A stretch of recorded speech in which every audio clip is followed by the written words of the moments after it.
It's time for a Big Blue Kickoff Live. Nobody can ever tell you that you couldn't do it, because you did. On Giants.com. You know what I saw? New York Giant pride. And the Giants mobile app. 17-14 is the final. One touchdown, we are world champions. Believe it, and it will happen. Part of the Giants Podcast Network. Let's go out there like a bunch of crazy dogs. Have some fun.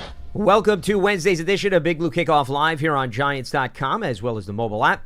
He's Paul Dottino. I'm Lance Medow. It is presented by Cadillac, the official luxury vehicle of the New York Football Giants. Multiple ways you to interact with us here on the program. You give us a ring, 201-939-4513. You could also reach out to us on social media, hashtag Giants Chat. He is at GiantsWFAN. I am at Lance Medow, one word, last name, Medow. A reminder, you can find the archive of this show and our entire podcast network on the Giants mobile app, podcast platforms everywhere, and at Giants.com/podcast as we welcome you into the Giants podcast studio presented by Hackensack Meridian Health. Keep getting better. So we have reached the initial finish line, Paul. Minicamp wrapping up earlier today, so we will recap what transpired on day 2, as now the team will break away for a little bit, a little R&R for the players and the coaching staff before all of a sudden to start a training camp, most likely the latter part of July. And this is by far, okay, and I know most of our audience understands is the toughest next 30 days that Paul Dottino has to digest, experience. I mean, you need to really paint the picture of what your life is like over the next month. Pain. And suffering? Yes. Okay. I want to, once again, this vivid is hard. picture. This is hard for me. We feel for you. It is the abyss until, as Brian Dable said, they will begin camp on July 22nd. He made that announcement today. And you're counting the minutes and the seconds. June 18th. So you got a little over a month. At least the watch is moving, which means we're getting closer and closer to coming back again. How about that? That's a positive spin. Yeah, this is the Bermuda Triangle for me. I don't enjoy this month or so. It stinks, actually.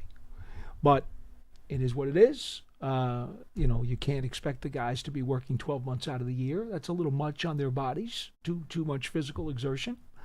Everybody needs off. And so the good news, though, folks, okay, remember now, the office is closed on Thursday, Juneteenth. A lot of folks are closed around the country. Yep. And we will be closed, so there'll be no program here. There will be a WFAN program Thursday night at 10 p.m. I juggled my dates a little bit. There will be John Schmelk and I are going to do a minicamp wrap-up show tomorrow night at 10 p.m. on WFAN here in New York, 101.9 FM and 66 AM. We will come back with Big Blue Kickoff Live at its regular time on 12:30 on Friday. And then we will be here all next week at our regular 12:30 p.m. Eastern Time start with Big Blue Kickoff Live. So at least I have the program and you to get me through this very difficult time. I can only imagine it's got to be 10 times worse than Aaron Rodgers in the dark room. I can't envision you in a dark cave anyway. So, well, you would drive yourself nuts in utter darkness. There's no way that you'd be able to survive as long as he did. You're no right. way. But there's utter darkness. There's utter darkness emotionally because there's nothing. For the next month, there's nothing. This is emotional darkness. Sure. This is the hole inside my spirit. Well, the good news is for the next 60 minutes, we will be able to talk some Yes, football. we will. So we'll be able to delay the darkness for you. And I'm so glad. I could tell. While we're on topic, actually, one of the things that I wanted to start with, I thought was interesting. Brian Dable was asked about, at the end of a season, there are always meetings between the coaches and the players, right? Before they break for the few months, and then all of a sudden you have the start of spring workouts and OTAs. But one of the things that Dave's brought up was that they meet before the spring even starts with the individual players, specifically the positional coaches, and they set out, okay, during the spring, this is what we want you to focus on. Yes. This is the facet of your game that needs to be tweaked. And then he said, now that mini camp is wrapping up and they're going to break for a little bit, they would have another meeting around this time to say, okay, this is what you worked on during the spring. This is what we saw on film during the workouts. This is what you should be focusing on for the next 30 days before you then return for training camp. So I think the way we always talk about the NFL is it's cyclical, there's a calendar, there's a breakdown, but you don't hear enough about coaching staffs talk about the conversations as they break for these next 30 days, other than, Paul, don't do anything I wouldn't do.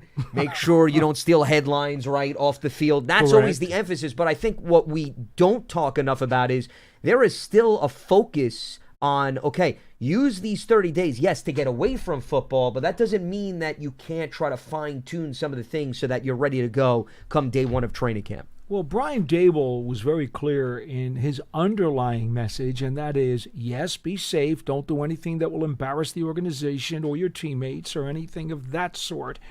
But he also said, we've established a framework here over the last several months of discipline, of understanding of what it is you're supposed to do on the field, the mental reps that you took, the homework that you underwent and you got done.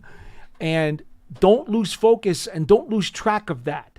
Yes, take some time off, for sure. You get the time off as required by the league CBA, but don't get off track.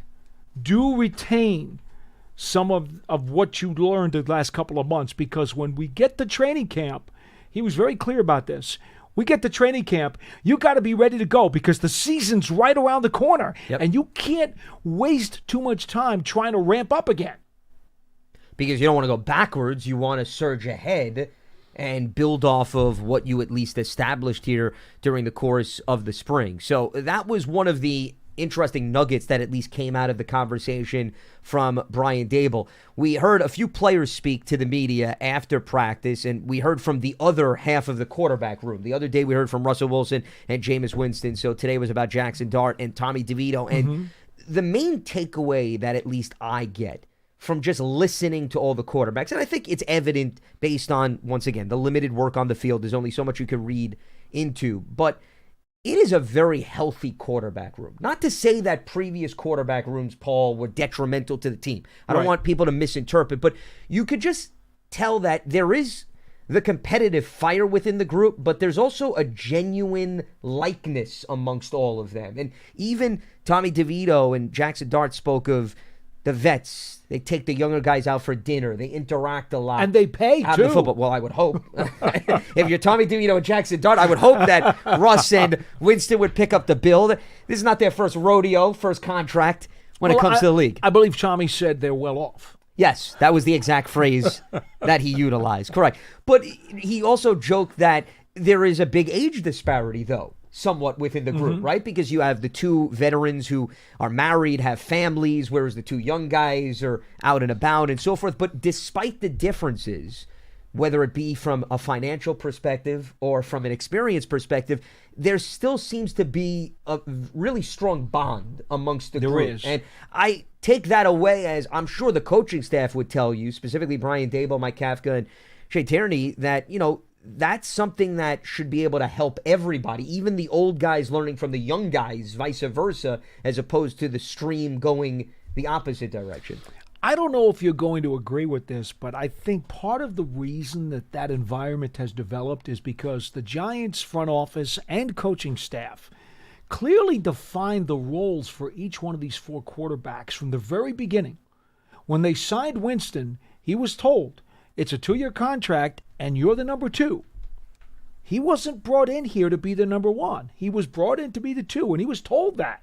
And, oh, by the way, there's a real good chance that we might wind up getting one in the draft, too. So understand, you'll be the 2.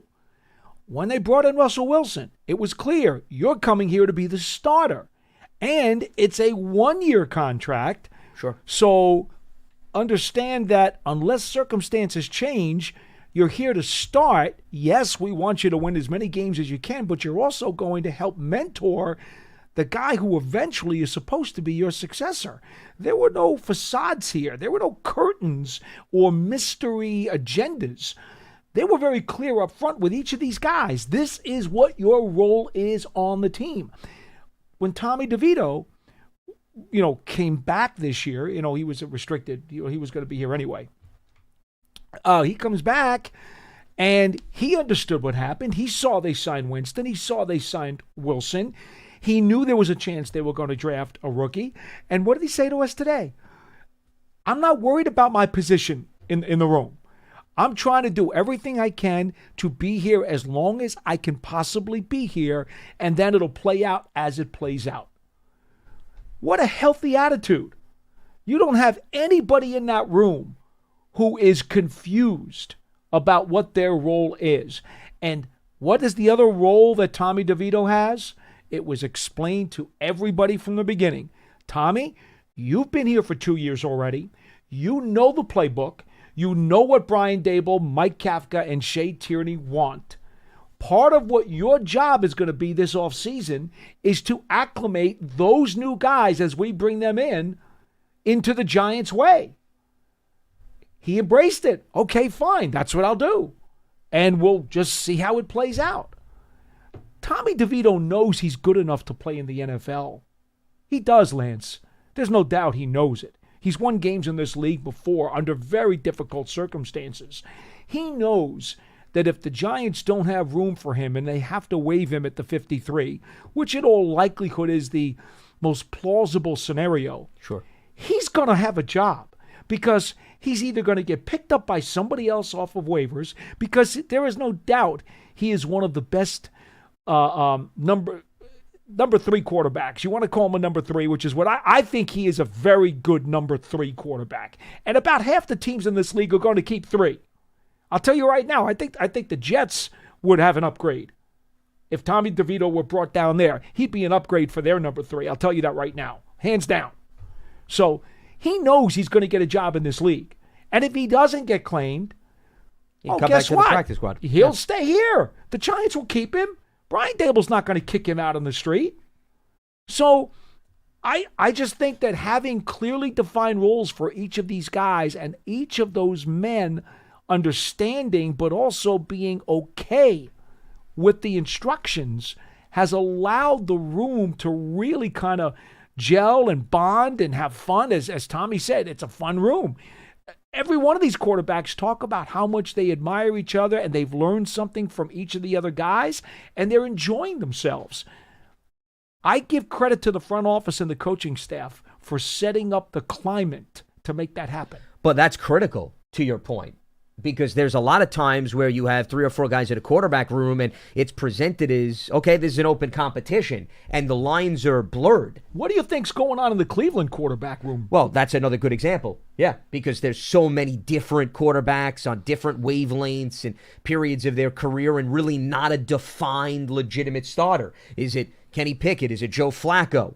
You know, who's even in the number 1 seat before you then get to the rookies that they just drafted? So the dynamics are very different. But I want to highlight what you were talking about with respect to Tommy DeVito.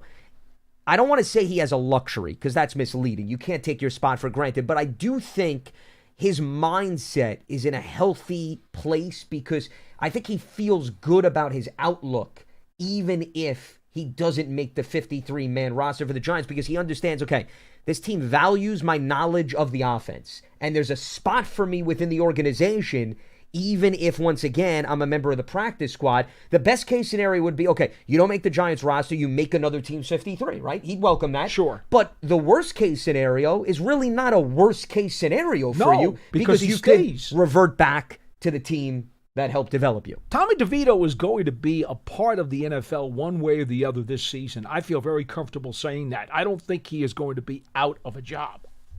But I think the most attractive aspect of that with respect to job security is you've got at least a fallback option here with the Giants. And I'm not saying it's locked, and I'm not saying that any promises were made to Tommy DeVito, okay? Paul and I are still speculating at the same time. No doubt. Make that clear, okay?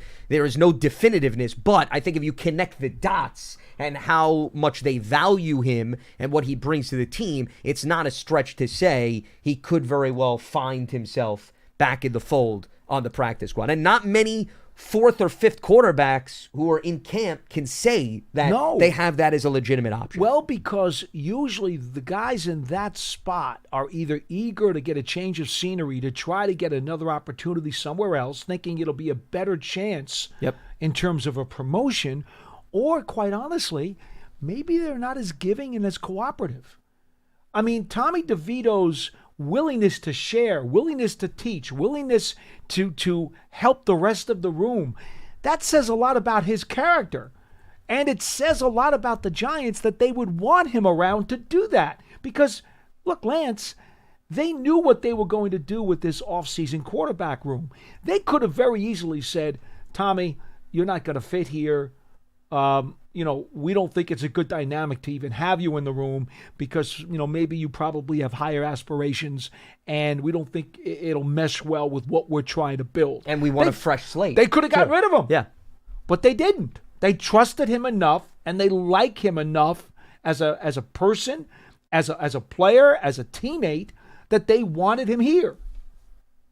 The other thing that I picked up on that Tommy mentioned, he was asked about the relationships, the dynamics, and by the way, on a side note, how many times do you think Russell Wilson in conversation with Jackson Dart and Tommy DeVito, the sentence starts, when I was younger and I watched you on television, how many times do you think that phrase comes up? And I wonder whether or not Russ, he probably chuckles, but it's got to wear on you at a point where you start feeling old, no? When you're sharing a quarterback room with a kid that was, 5 or 6 years old when you started out playing football? I mean, it's got to, and I'm not even talking about the NFL, because the way I'm going to circle this back around is DeVito said the other way that he relates to Russell Wilson is not just seeing him in the Super Bowl when it was at MetLife Stadium and complaining about the roads were shut down. He talked about he said the that's traffic actually was what terrible. irritated him the most of all things. But I thought the other thing that was appealing was Tommy mentioned the reason why I also relate to Russell Wilson is, like him, I transferred in college. Yes. Did you hear that? And that I thought was, something that I didn't necessarily think about on the surface, but he said, I saw a guy that went to multiple programs, and, Russell Wilson was at NC State, then went to Wisconsin, and then Tommy DeVito was at Syracuse, went to Illinois, and I thought that was something that doesn't get brought up enough about, that you can see what Russell did in navigating his career before he even made it to the NFL. And I'm not saying that they are following equivalent scripts. Clearly they're not. But maybe Tommy realized, okay, Russ made that decision. It worked out well for him. So that's why I figured I can take the risk. So did and roll Jackson the dice. Dart.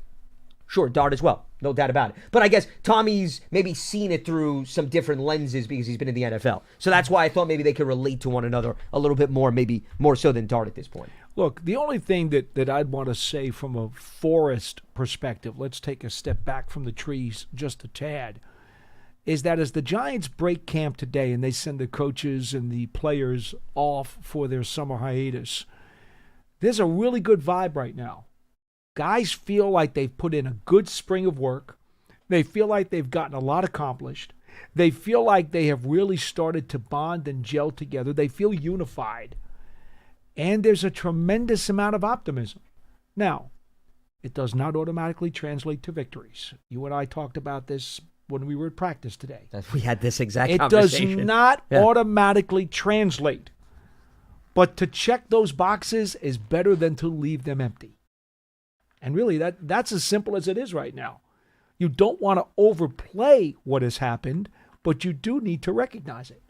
Well, speaking of outlook, a few other things that I want to bring up, takeaways from media sessions. We also had an opportunity to listen to the defensive assistants speak to the media, and clearly optimism, a big theme, which is natural this time of the year. And there's only so much you could take away from production, even through their lens. But when Charlie Bullen spoke to the media, and he is the Giants outside linebackers coach, he was focusing on, of course, Abdul Carter. And one of the questions that came up, Paul, was, from your time in the league, from studying NFL talent, are there players that you can maybe throw out just as a mere comparison to Abdul Carter, not in terms of what he's going to become, but his skill set? And he threw out two names that clearly will be notable to our audience. One was Hassan Reddick, who the Giants have seen up close and personal when he was with the Eagles. Many times, actually with the Cardinals, too.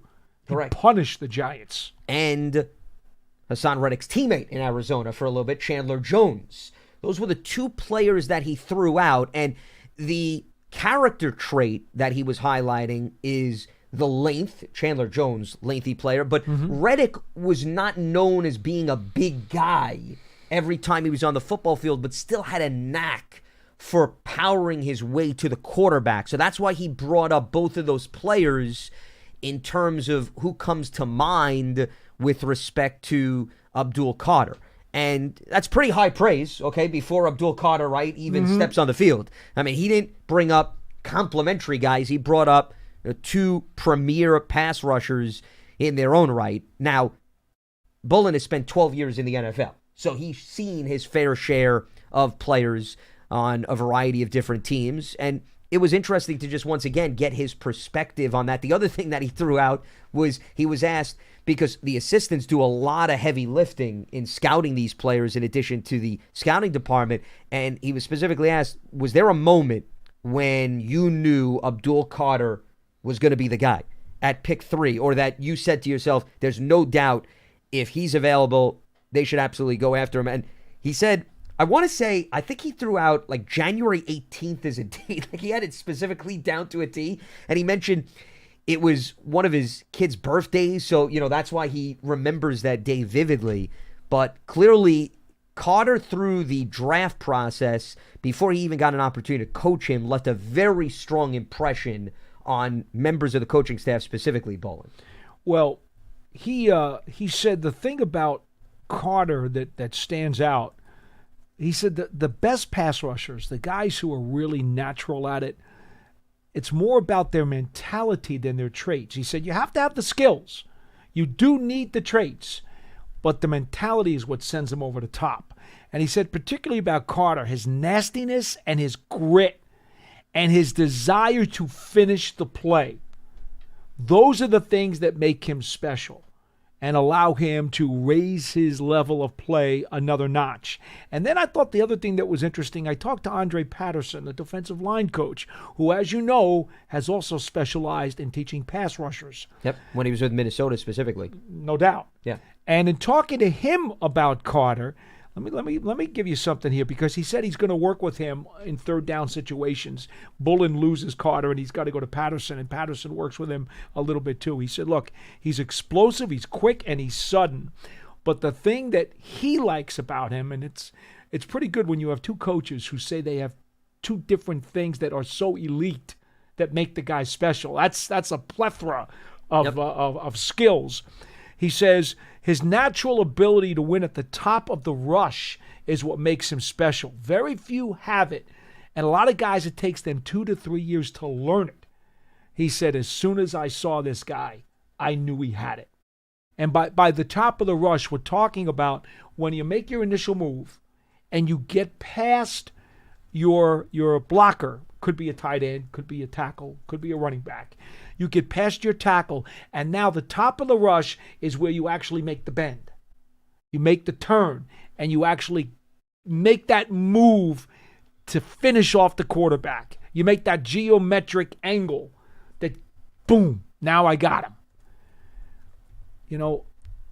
I'll be frank with you. For me, I've been impressed with his quickness and his fluidity. I said yesterday on the show, I think it was yesterday, that you see the movie Terminator 2? Sure. And the guy, the bad guy, who is the, silver liquid bad guy. And then he turns into different forms. He turns into the policeman. He's the bad guy. Correct. Abdul Carter reminds me of the silver liquid guy in Terminator 2. Okay. Because of his incredible fluidity. He's so fast and so smooth when he makes his moves that it's almost like, does he have joints? And look, we've seen dancers, the Shakira, the pop star. Okay, wow. I did not expect right? that. Terminator 2 and Shakira in the same the show? Moves what are that you turning woman into makes, here? You're the one transforming. No, but the moves that woman makes, right? Yes. She does these moves that are like, wow, look at that. She's got rhythm. No doubt. Yes. Okay, so Abdul Carter has this innate ability to make moves that look like they should be difficult or should at least be slower than they are, and he just glides right through them with 5 cans of oil. Just does it effortlessly. And that's what I see in Abdul Carter, but these guys coached it a long time, and they see these other things that are even more special. I can't wait to see this guy play a game for the Giants. I've seen his tape at Penn State. I can't wait to see him play here. Well, following your theme, eventually it will be Judgment Day for Abdul Carter. That's very good. Thank you. I'm here all week. Well, maybe not, but you get the point. Robert Patrick, by the way, the actor that played the shapeshifter in Terminator 2. Was that his name, Yes. the shapeshifter? Well, that's how I would describe, for somebody that has not seen the film, I mean, that's essentially, they describe it, I brought it up online, an advanced shape-shifting prototype Terminator composed of liquid metal. The T-1000 was the specific model. The T-1000. Yes. So maybe that's a potential nickname for Abdul Carter. Wow. The T-1000. Maybe keep that in the back burner. Depending on how things pan out, maybe it could be fitting. That's for very him. interesting. Yeah. We might have Well, to we're going to sock mark that away. down. June 18th, near 2:30 p.m. Eastern, we may have adopted a new nickname for Abdul Carter. We'll get back to you. Keep that on the back burner. Yes, sir. Yes. But in all seriousness, getting back to Andre Patterson, and we spoke to him. He came in very late. He did. It was like a last second, but he said a lot of good things. When he was talking, I was also, that's why I brought the Vikings, because he's had the luxury of coaching a lot of good guys. And I think they're different players, but if you look at the trajectory of Daniil Hunter when he was a young guy. Now, Hunter was a later pick than Abdul Carter, okay? We're talking about a third rounder. But if they can get what they got out of Hunter in Minnesota, I don't think anybody would be complaining with respect to this building. No, not at all. Because that turned out to be a very good pick and an even better pro under the circumstances.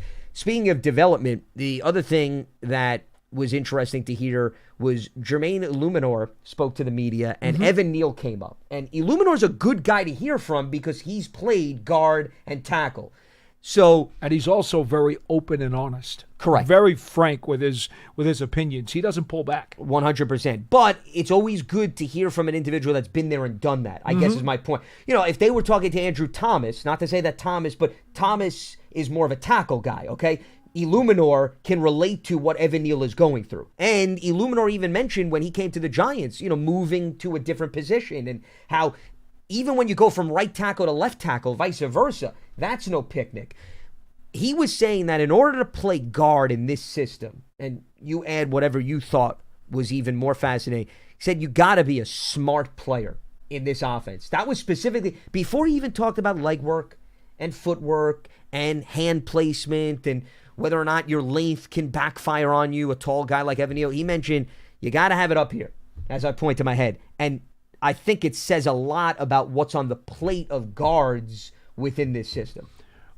He mentioned two other huge factors in making the transition besides that. He said you have to have patience, because there's a different level of patience to play guard and there is to play tackle because of the speed at which the moves are made against you and how you have to play off the snap. Yep. That was a very, very critical point to him. And then the other one, which he emphasized 3 times, he says you have to have the want to, the desire to be able to make the switch, because if you don't, it's going to be even more difficult for you. And he said that Evan Neal has embraced it. He's listening to the coaches. He's absorbing it. And he wants to be a successful guard.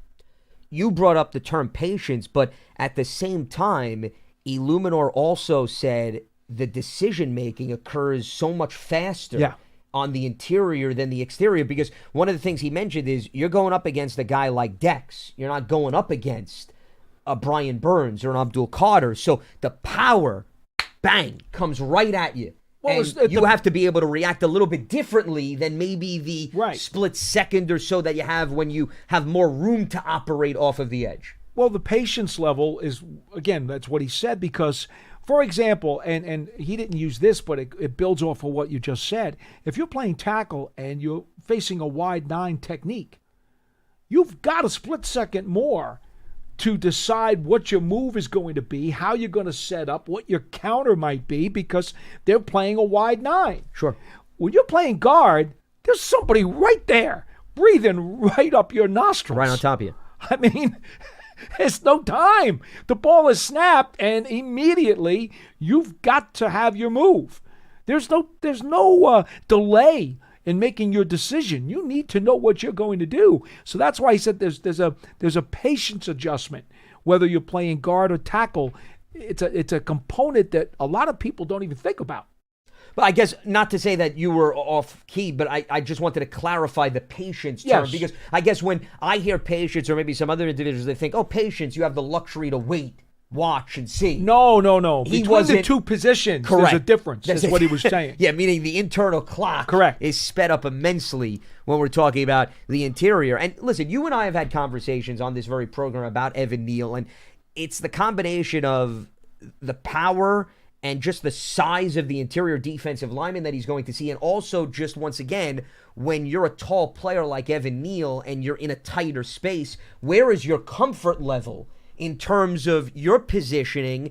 Can you operate when you have lack of space? A lot of people have been bringing up, oh, well, this is great. Evan's got more guys next to him that he could rely on. Well, they also have their own assignments. Let's not forget about that. Okay, they're not all of a sudden dropping everything, and Andrew Thomas is not going to say, oh, well, the hell with the edge rusher. I can worry about who Evan Neal has to pick up. And John Michael Schmitz is like, well, I don't have to worry about the guy over the center. I can move over to my left. Oh, man. It doesn't work like that. So, that's the ebbs and flows in the game of chess, checkers, however you want to label it, that Evan Neal is going to have to go through. And while he now has the time to adjust from a mental standpoint, the true test is going to come in training camp when the pads come on, and now the physicality adjustment has to match wits with the mental part of the game. And that remains to be seen. But Illuminor at least brought his own philosophy, having been through scenarios where he has jumped back and forth. All right, let's open up the phone lines as we move forward here on Wednesday's edition of Big Blue Kickoff Live. Before we get there, just a reminder, with another impactful drafted free agency class in the books, that means it's full steam ahead to the 2025 season. You can take your fandom to the next level with a Giant season ticket membership. You can catch all the action at MetLife Stadium with an exciting home schedule on the horizon. With a membership, you will also stay connected to the club all year round, not just on game days, with exclusive member access and benefits. To learn more about a New York Giants season ticket membership, you can visit giants.com/tickets. All right, let's open up the lines and we check in. Let's go to Jacob in Birmingham to start here on BBKL. What's happening, Jacob? What do you got for us? Hey, guys, how you doing? And Jacob's in Binghamton. I'm sorry, I said Birmingham. Mind games to myself, yes. There's a lot of miles between those There two is places. a lot, yes, and also many states. Yes, he is in New York. He's not in Alabama, just in case anybody is keeping tabs on his whereabouts. If they get snow in Birmingham, it's an issue. Yes, indeed. But with that being said, yes, Jake, we're doing very well. What's on your mind? I just had like a kind of a bold prediction, but I'll start it off with I have high hopes for the season. I just hope that the injury bug that has kind of plagued us in previous years doesn't hit again. I think everybody hopes that across the league. Go ahead, Jacob. Okay. Yeah. And my prediction is somewhat bold. It kind of relies on us staying healthy. That's kind of why I mentioned that. But I have us going 3-3 in the division, and my basis on that is us sweeping Washington and stealing one from the Cowboys. I don't think we're at the level to compete with the Eagles just yet, and I have a feeling that Washington will take a fairly large step back this season with teams somewhat figuring out Jaden Daniels. We'll have to see, but that's my prediction, and I'll see what you guys have to say off of it. All right, Jacob, appreciate the phone call. It won't take long to find out if he's right. Well, they've got Washington and Dallas right off the bat. Yeah, absolutely. Really? Look, I agree that Washington will likely take a step back. I do think having a full off season of tape on the quarterback is going to hinder them somewhat. How much of a step back, I don't know, because they certainly added some players on that team now. They did very well with their trades and their free agency. You know, maybe not so much in the draft, but they found a way to get some good guys onto that team. And there's a lot more familiarity because, remember, that was year one for Dan Quinn and company. I know. So they're benefiting from that. I don't know how far back they'll come, but I do think they'll slip a little bit.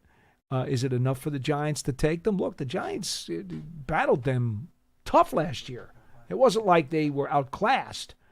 unfortunately, they were outclassed when they played Philadelphia. So I don't think your logic is so far off base that it can't happen. No, well, I will say this. 3-3 is the minimum if you want to remain competitive within the division. Yeah. Okay? You can't afford to go lower than that. And I just brought up the standings from last season just out of curiosity. Who that went 3-3 in the division actually still wound up not winning the division, but making the playoffs. Mm-hmm. And the only team that fit that bill, which is not a surprise given how tough this division is, the Pittsburgh Steelers. Right. They went 3-3 in the division, but here's the thing. They went 10-7 overall. So you do the math, okay? They had 7 wins outside of the division. See, remember, when we went to the 17-game slate, we've had these conversations. I don't want to say it's diminished the value of divisional play. That would be misleading because you still need that from a tiebreaker perspective, but it also put more of an emphasis on you still got to take care of business outside of the division. Mm-hmm. You could go 6-0 in the division. You lose all your other games. What difference does it make? But the difference is the Steelers, and this is why I'm highlighting Pittsburgh. Pittsburgh still had a very respectable record despite a 500 mark within the division. And I'm just finishing scrolling through.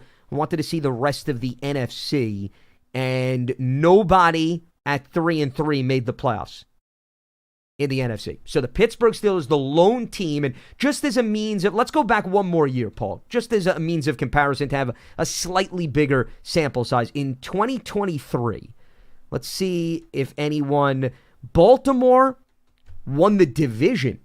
Notice how we're coming back to the AFC North where they beat the living you-know-what out of everybody, each other. So the Ravens won the division. They were 3-3. They won 13 games overall. That means they had 10 wins outside of the division. Wow. Outside of Baltimore, as I continue to go down the list, nobody else. So the last 2 years, we have had one team in each season that has gone 3-3 within divisional play, and they both come out of the AFC North, which I think says a lot about the state of that division. Yeah, it does for sure. Look, the bottom line is, Bill Parcells always used to tell us, and it was not a secret, and it's like, okay, listen, if you want the easiest pathway to make the playoffs, just win your division. Okay? Just win your division and split the rest of your games, and you'll have a really good chance to get in. Odds are heavily in your favor that you'll make the playoffs. But you got to win your division games. Okay? Of course, if you finish first and clinch the division title, you're automatically in. So that goes without saying. But it was about winning your division games. I mean, think about it. If you can go 4-2, again, winning the division. I'm not talking about the division title. No, you're just talking about divisional games. Winning record. Right, yeah, winning record. Sure. If you're 4-2, all you've got to do is win 5 more games outside of the division. That's it. 5. You go 4-2. You win 5 games outside your division. Okay. Now that means you can lose 6 other games and still have a chance to get in. I mean, I get it. Of course, when Bill was coach, it was only 16 games. But correct. Well, the math was a little bit different. But the point is still well taken. And just in response to the last caller, which, once again, I would agree with you, Paul. I don't think it's a major bold prediction, but there's one factor that's going to decide whether or not 3-3 is even feasible. And to me, it's more on the offense than the defense. Sure. Can you score against your divisional foes? Now, you could tell me, well, they had problems scoring against every team. But as I bring up last season, okay, you mentioned the Washington games were close. They were. Both games were decided by 5 points or less. Mm-hmm. But they scored 18 points in the first game. They scored 22 in the second. Paul, that's just not going to cut it when you're going up against, pretty good offenses within the division. Then you go to the Dallas games. 15 in the first game. Second game, 20. Okay, so that means they scored 20 or less in both games against the Cowboys. Then the Eagles, first game 3, second game 13. So 13 or less. That to me, and I'm not making it into simplistic terms, that's the reality. If you want to go 3-3 within divisional play, then minimum, You've got to prove that you can get within that 22 to 23 point barometer consistently. If you can't do that, then that makes 3-3 even that much more challenging. Well, again, we talked about this many times. The last time the Giants made the playoffs in 2022, they averaged almost 23 points a game. I believe that was the number that year. That's a legitimate number. You could do something with your season if you can score that many points a game. But when you start getting down into the 20, 19, 18 range, I'm sorry, but your ship's taking on water. Terminator, Shakira, boat analogies. Paul Dottino does not disappoint. Remember, we still have to cross off maybe a food item before we wrap up it's here, coming. people. Okay, see? I only build up the drama here on this program. Speaking of drama, let's head back to the phone lines. Let's check in with Cliff in New York here on BBKL. What's happening, Cliff? What do you got for us? Hey, guys. Before I ask a question about Jackson Dart, I wanted to say that even though our new number 3 draft pick is not a shapeshifter like Robert Patrick's character in the Terminators, you don't know, even though he's wearing the same uniform and has the same appearance, you don't know if he's coming at you as an inside linebacker, an interior defensive lineman, or an edge rusher. So he might as well be a shapeshifter. That's right. Well, he'll certainly be moved around within the defense. That point is well taken. Yep. Yeah. Let me run this by you about Dart. I kind of wasn't paying much attention to the quarterback situation running up to free agency and the draft because there seemed to be such a big consensus all across the expert world that outside of the guy who did get drafted number 1, there wasn't much to invest in. And I'm wondering if at that particular time, the Giants, Dable and his staff in particular, already had a wildly different perspective on Jackson Dart, and that thought that they didn't have to wait for a quarterback class as good as the one last year, where the top 8 guys did very well, and it was just like something to learn from in there. That each team is doing their own scouting and their own research and their own evaluations. And even though the experts work their tails off to try to be informed for the fans, and I have a lot of respect for them, it seems like Jackson was in the mind of the Giants as good as they could hope for. They have said that multiple times in interviews over the last several months.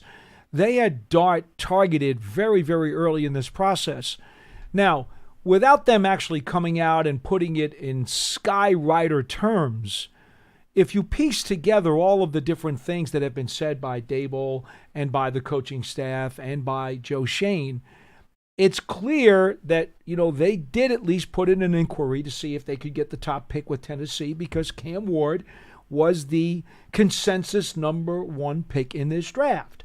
And so I think it's fair to say that, he was the top quarterback on their board and almost everybody else's, if not all 32 teams.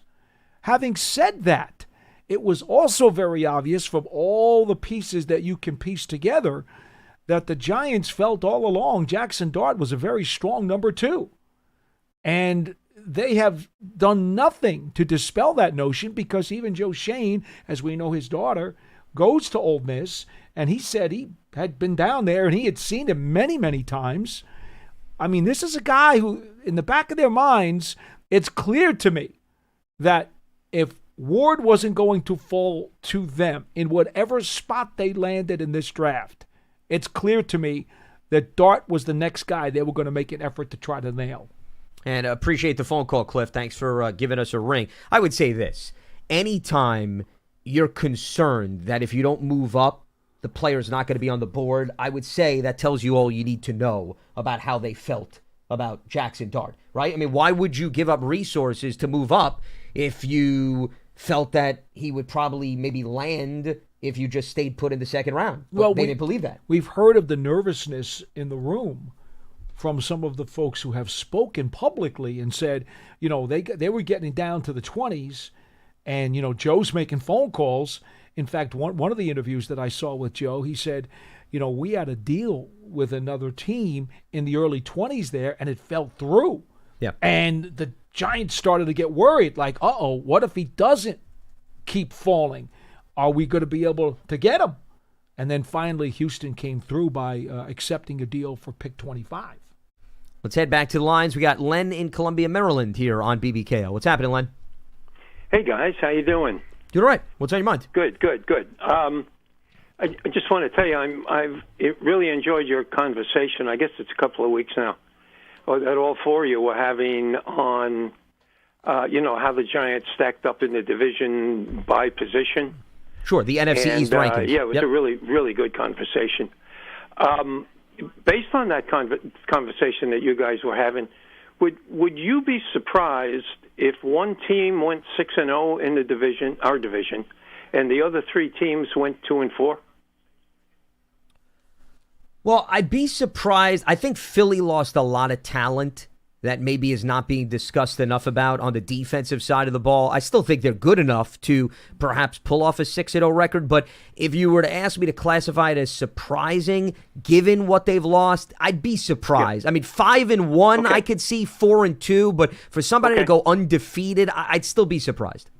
Okay. Yeah. I thought the conversation was kind of leaning in that direction. I wasn't being critical. I just kind of read into it that that's really what you were talking about. That, when you look within the division, that I mean, the Eagles were overwhelmingly the best team in the division. But okay, thank you for clarifying that, Lance.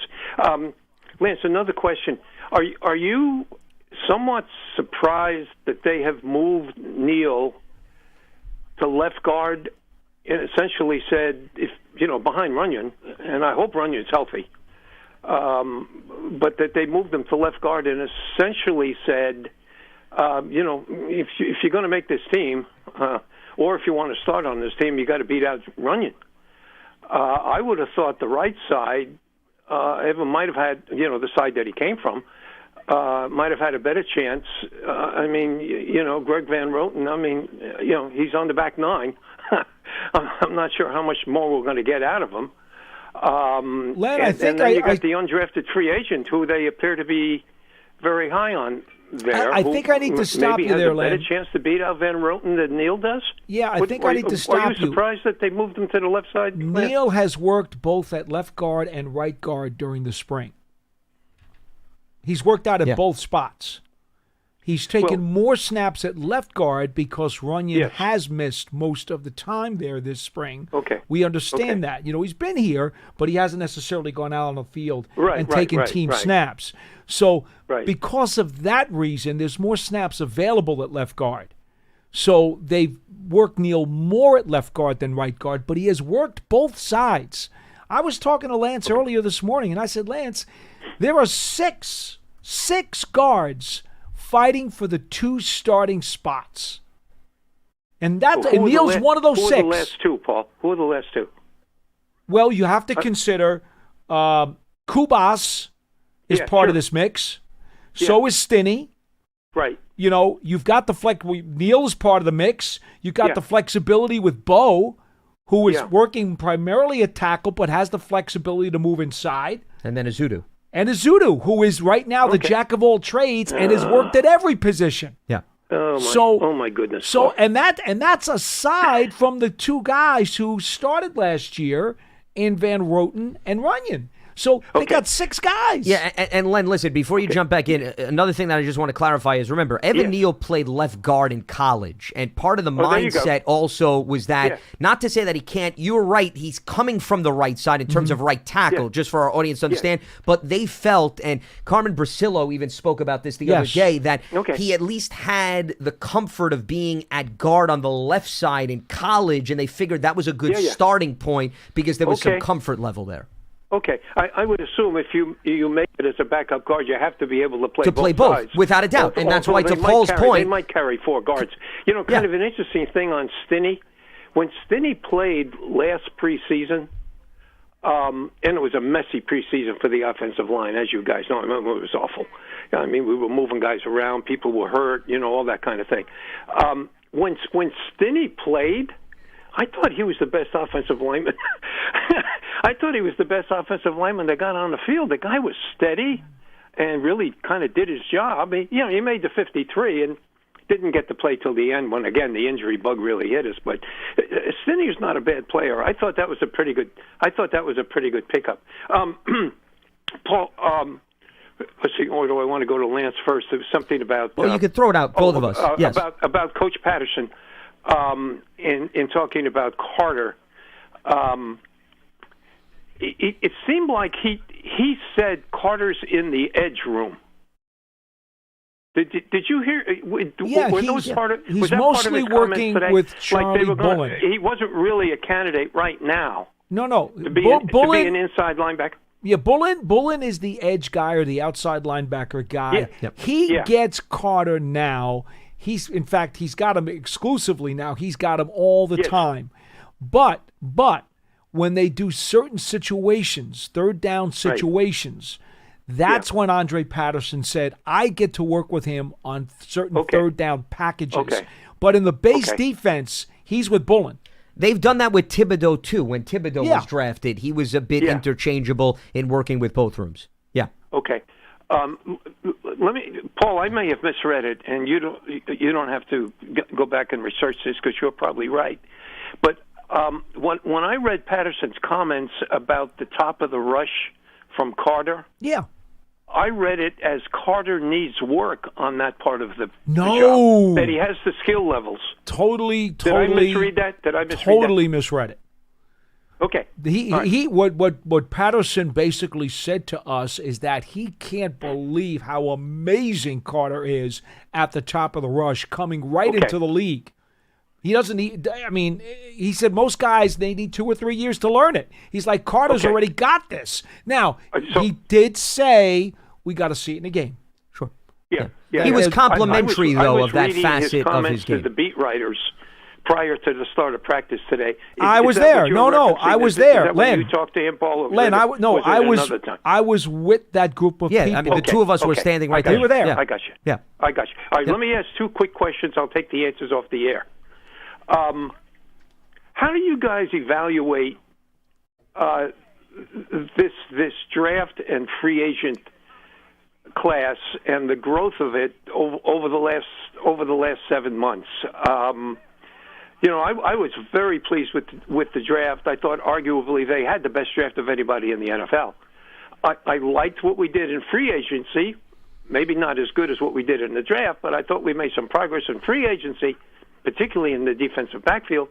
But how is it coming on? If I said to you, this was a top 25%, top 8 team in the NFL off season, not just on the names of the players, but on their growth over the season, would you rate it? Would you rate it that high?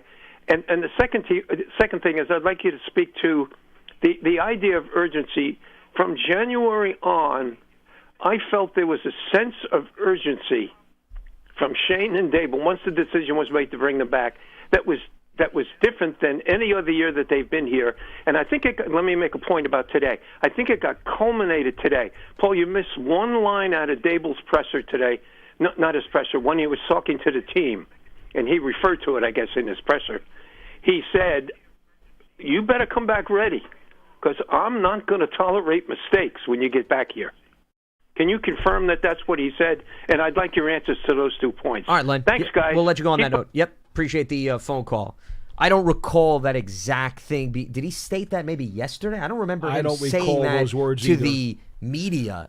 So that may have been elsewhere. Today was that when you get back for training camp, there's not too much time before the season. There is a sense of urgency there. Yeah, that was his stress point today. I don't remember him telling the media that I'm not going to accept mistakes. No, I don't remember. That would have stood out to me. That yeah, if he said that today, and I don't recall. I'm going to look at his transcript. Yeah, go ahead, answer the rest of it. In terms of the level of urgency for Joe Shane and Brian Dable, to say that this is the most urgency they've shown compared to any other season, I think that's a bit of hyperbole speaking, just because of maybe the season they've come off of. I think that every year, especially the years where they did not make the playoffs, there has always been the mindset that the roster has to improve and they need to do the necessary heavy lifting. I think you're maybe assigning that label based on how good you feel about the players they brought in. And that's fine. There's nothing wrong with that. But I would separate the two. And if you even go back and look at the things they've said, how the process played out, I did not sense that there was a major difference in terms of urgency. Maybe deep down inside, a little bit more pressure, given the both of them are another year removed from when they were hired. I think that's natural, but I don't know if I would say that this year was any different in terms of the level of urgency. As far as how do you evaluate the last few months based on the players that were drafted and who were brought in free agency? Well, I'll give you an example. Darius Alexander, for example, has been sidelined. So when you say, well, how do you evaluate the draft class? He's a part of the draft class. So if you can't really evaluate some of these players, and I'm just pinpointing him as an example, there's only so much you could take away from this period other than, to use the term Len insinuated, the names on the back of the jersey. So I just look at it as, can the guys build a rapport off the field? Can they, those that are new, can they get into the locker room? And is there a smooth transition from that standpoint? I think if you listen to most of the players, the Javon Hollands, for example, the Pulse Adebos, it seems as if they're gelling quite well. It also helps, of course, that each one of them had a college teammate on the roster, too. Kayvon Thibodeau with Holland, and then Okereke with Adebo. And Jackson Dart, how is he falling in line with the quarterback room? How is he adapting to becoming a professional? But those are non-X's and O's things. Those are the only things that I could truly evaluate. I'm not going to put an overwhelming amount into practice reps when there's no pads on and the pass rush can't battle the offensive line. So it's hard to give you tangible evidence on the field. I think anything that I look at as a positive step in the right direction is what we're hearing and perhaps seeing off the field with respect to the newbies. I found the quote. Oh, you and did? Okay. I'll take part of it because it's a long paragraph. Sure. But part of what Dable said, quote, we can't lose that in the next 30 days. He was talking about the focus and the retention of what they've done. He says, in terms of our physical abilities, our techniques, our training methods, we have to come back. When training camp hits, I don't have much tolerance for mistakes during training camp. The season is getting close, so we have to be prepared mentally. We have to be prepared physically, et cetera, et cetera, et cetera. So he did use the word mistakes in there. Yeah. Okay. But the point of it was, what he was really trying to emphasize, at least how I interpreted it, was that the timing factor. If you think you can slack off over the summer, you are going to slip backwards on July 22nd. Well, guess what? From July 22nd till August 9th, when you have your first preseason game, and then September, when you start your regular season, his point is, if you start falling behind, you can't catch up in time. He was, that was, to me, what he was trying to emphasize, is that before you know it, the season's here, and all of this learning stuff is fine, but you got to hit the ground running. When was it in the Indianapolis 500? Don't they drop a flag, or is it the lights when they start the race? I think it's a flag. It's a flag. If I'm correct. It's a flag. When they drop the flag, you got to go. And so this is the time where players are most apt to slip and fall behind schedule because they're going to be away for a month or so. Green flag. Yes. It is a green flag. I At the thought Indianapolis so. 500. Yep. So that's what he was stressing as far as the way I interpreted what he was saying. Don't slip here because you can't really make it up. And that's why I guess mistakes didn't pop out to me based on what Len mentioned, because see, when I was listening to today, it didn't come off, and I'm not saying that Len was wrong in terms of his interpretation, but I guess what I was listening to Len describe, it came off as the tone was, I have no patience for any mistakes, and I'm going to throw your behind out of here if I see that. It didn't come across. I think the point that he was spelling out. We were there and listened to him, Exactly. and we understood the inflection and the context Correct. of what he said. Yeah. Not a problem, Len. No, I get it. This Yeah. is why it's hard so many times to read something in print and then fully get a grasp on what they were talking about. Because you don't hear how they said it. Just like, for example, if somebody coaches, Coughlin was great at this, he'd use a sarcastic tone, right? Wow. If you read his quote and you didn't hear it in the sarcastic tone, you'd be like, what's he Absolutely. talking about? So that's why I guess when I was listening to what Len said commentary-wise, I wasn't matching up with what Dable had said. I don't know if you wanted to, one other thing, did you want to add? It was an interesting question. I responded to it about how you evaluate the growth of the draft class and the free agents, right? You're pretty much on the same page as me. The question's irrelevant. It's a complete hypothetical. All I will say to you, Len, is that everything has been as advertised so far. If you want to use, and I'm not a golfer, but if you'd like to use a golf analogy, to this point, the Giants are shooting par. Okay? There is no such thing as going 6 under par at this point because there's no real competition. They're not on the field playing real games under real circumstances. So you can't shoot better than par. You can only shoot par right now, and that has to be good enough. What you can do is have guys come in, not be what they were advertised to be, making mental mistakes, doing stupid things, screwing up, not listening to the coaches, making repetitive mistakes, that's cardinal sin number 1. Sure. Making repetitive mistakes. And then, of course, not doing your homework and not the classwork down. Because remember, these OTAs, there's classwork involved in this too. We only see them on the field. There's classwork here too. When you don't do those things, you now double bogey. Okay? To use the golf terms. Again, I don't play golf, but double bogey's really bad, right? That is, yeah, that's bogey's correct. bad, Yes. double bogey's terrible. Double bogey's no good. Okay. Triple bogey's even worse. Okay. Is there such a thing as a triple bogey? Well, trust me, if we took you out on the golf course, we would experience a few triple bogeys. Oh, so, yes. Okay. Okay. So anyway. Go ahead. I didn't mean to interrupt. No, Yes. but that's the point. Sure. That's the point. Okay? Par is the best you can hope for. If everything is smooth, you're par, fine, take it for what it's worth. As long as you avoid the bogeys, the double bogeys, and the triple bogeys, that's the best you can hope for. And that's where the Giants are. They've avoided all the bogeys. All 3 of them. Yeah, without a doubt. No, and that's why I said, I think, for example, the coaches would be able to better answer Jackson Dart how far he's come along from the time that he was drafted to now. But also, that's a very small timeline.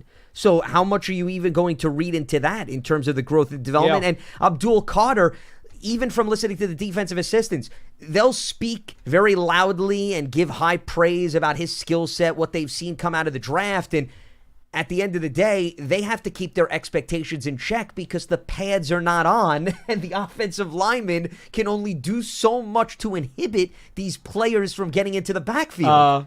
They can basically stand in front of them like a fire hydrant. Exactly. So, I know Darius Alexander has been on the side, but Abdul Carter, I could sit here and tell you, oh, he's looked good, the bend, the top of the rush, but it's against air at this point. So even that, you got to take a step back, even if you're once again overly excited. So it's very hard to say growth has occurred, whether it be from an X's and O's standpoint or from a mental standpoint. I think that's better answered after training camp when they'll have at least a month or so with the pads on. There'll be more to evaluate. And do practices against the Jets. Correct. And preseason games. So you'll actually have some action that is somewhat related, not identical, but somewhat related to what they'll see come the beginning of the regular season. Kind of football. Correct, yes.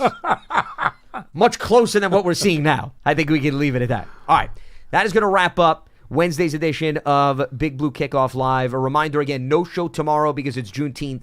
But then again, we'll be back on Friday, normal time at 12:30 p.m. Eastern, and then all throughout next week, normal time at 12:30 p.m. Eastern as well. A reminder, today's episode of Big Blue Kickoff Live, part of the Giants platforms everywhere, and Giants.com/podcasts, as we welcome you into the Giants podcast studio presented by Hackensack Meridian Health. Keep getting better. Big Blue Kickoff Live presented by Cadillac, the official luxury vehicle of the New York Football Giants. For Paul Dottino, I'm Lance Medow saying so long. here on BBKL. Enjoy the rest of your Wednesday. We'll speak to you on Friday on Giants.com. Have a good one.